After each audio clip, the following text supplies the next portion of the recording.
রে দোস্ত 5 টিভি নেই ভালো ভালো নতুন নতুন ইয়ে আছে। হ্যাঁ দোস্ত দেখ দোস্ত এই যে কত সুন্দর সুন্দর ফুল ফল গাছ।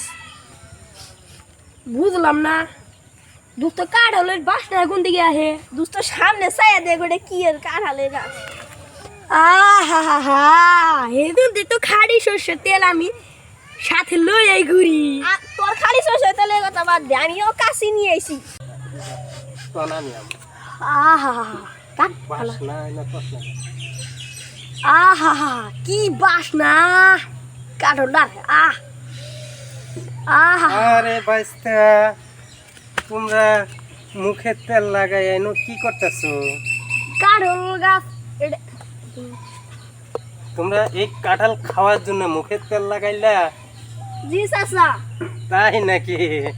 এই কাঁঠাল খাইতে বাইস্তা মুখে তেল লাগাতে হয় না। এটা বলেন চাচা? এটা এমন একটা কাঁঠাল জানো ভাই, এটা হলো ভিয়েতনামি কাঁঠাল। এই কাঁঠাল খাইতে মুখে তেল লাগাতে হবে না। বন্ধুরা চলো আমাদের বাড়িতে কাঁঠাল আজকে তোমাদের খাওয়াবো, চলো।